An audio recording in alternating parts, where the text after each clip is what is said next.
Imagine uma época em que os jogos eram apenas pixels em 2D. No centro dessa revolução, uma gigante da eletrônica estava prestes a mudar tudo. O PlayStation não era apenas um console, era o símbolo de uma vingança tecnológica que definiria o futuro do entretenimento global. Tudo começou nos anos 80, em salas de reunião silenciosas da Sony, onde a ideia de um processador de som revolucionário ganhou vida. Ken Kutaragi, um engenheiro visionário, trabalhava secretamente. Ele acreditava que o futuro dos games estava nos CDs, não nos cartuchos tradicionais. A Sony e a Nintendo firmaram um pacto.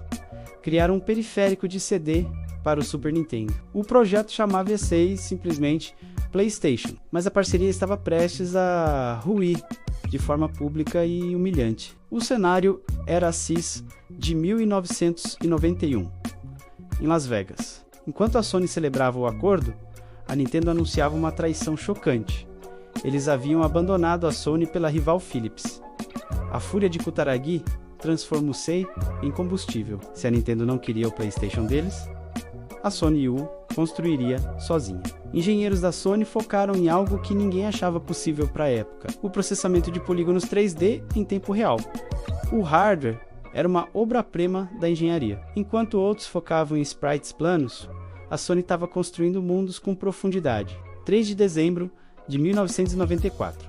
O Japão parou. Milhares de pessoas lotaram o distrito de Akihabara para testemunhar o nascimento de uma lenda. Quando o Ridge Racer apareceu nas telas, com sua velocidade fluida e gráficos poligonais, o mundo percebeu que nada seria igual. O PlayStation não apenas venceu a batalha inicial, ele conquistou o coração de uma geração, mas o domínio global estava apenas começando. A traição da Nintendo criou o seu maior pesadelo. Fique ligado para a parte 2, onde veremos a Sony dominar o mundo.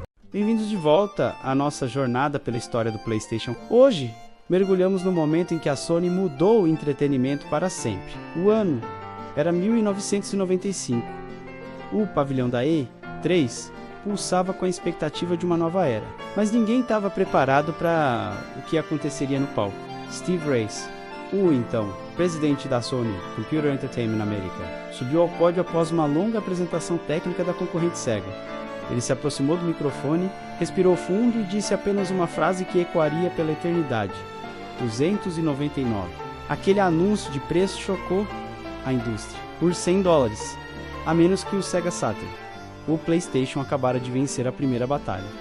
Mas o sucesso não veio apenas pelo preço. A Sony entendeu que o videogame precisava deixar de ser visto como um brinquedo de criança. Eles miraram nos jovens adultos, na cultura clubber, no design industrial e em uma estética que exalava sofisticação e modernidade tecnológica. Campanhas publicitárias ousadas inundaram as revistas. O logo colorido da Sony se tornou um selo de atitude para uma geração sedenta por novidade.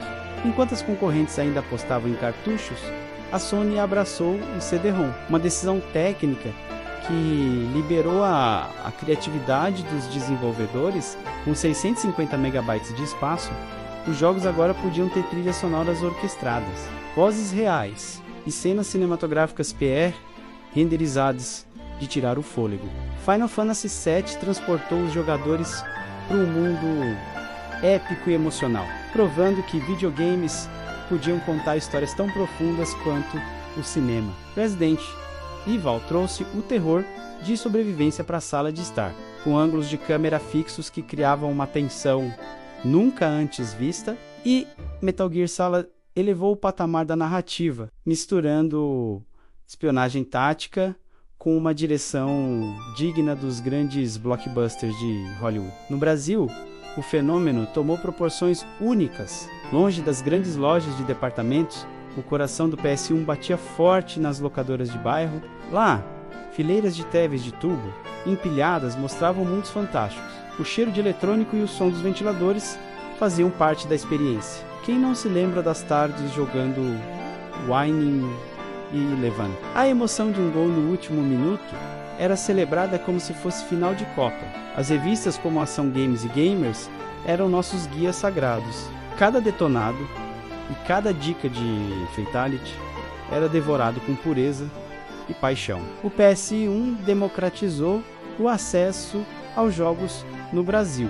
Os CDs eram acessíveis e permitiram que milhões de brasileiros fizessem parte da revolução digital. Ao final de seu ciclo, o PlayStation original não era apenas um console, era um ícone cultural que havia pavimentado o caminho para o futuro. A transição para o PlayStation 2 foi natural e gloriosa, mas a fundação de toda essa dinastia foi construída com o suor e a inovação do PS1. Obrigado por assistir ao nosso documentário sobre a história do PlayStation 1.